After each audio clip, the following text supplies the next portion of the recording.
क्या आप जानते हैं कि बिजली सिर्फ आसमान में चमकने वाली एक रोशनी नहीं है, ये असल में अल्लाह की एक निशानी है। नाइट्रोजन हर तरह की जिंदगी के लिए बहुत जरूरी होती है। हमें नाइट्रोजन पौधों से मिलती है या फिर उन एनिमल्स से जो पौधे खाते हैं, और पौधों को ये नाइट्रोजन मिट्टी से मिलती है।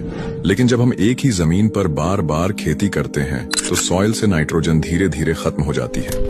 फिर पौधे अच्छे से ग्रो नहीं कर पाते, उनके पत्ते पीले पड़ जाते हैं और वो डिजीजेस और इंसेक्ट्स से जल्दी खराब हो जाते हैं। इसका सीधा असर फार्मर्स की फसल पर पड़ता है। इस प्रॉब्लम का सॉल्यूशन है सॉइल में फिर से नाइट्रोजन को वापस डालना।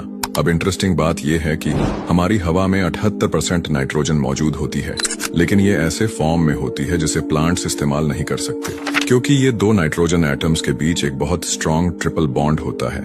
इस बॉन्ड को तोड़ने के लिए करीब 9.8 इलेक्ट्रॉन वोल्ट्स की एनर्जी चाहिए, जो कि बहुत ज्यादा होती है। नेचर में ये प्रोसेस दो तरीकों से होता है, उनमें से एक है लाइटनिंग।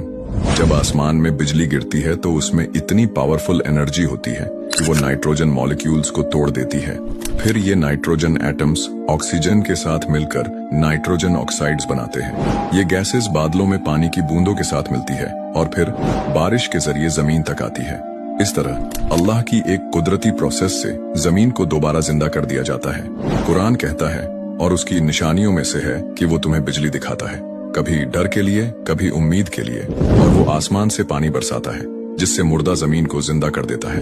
इसमें समझने वालों के लिए बड़ी निशानियां हैं। सूरह अर-रूम आयत 24।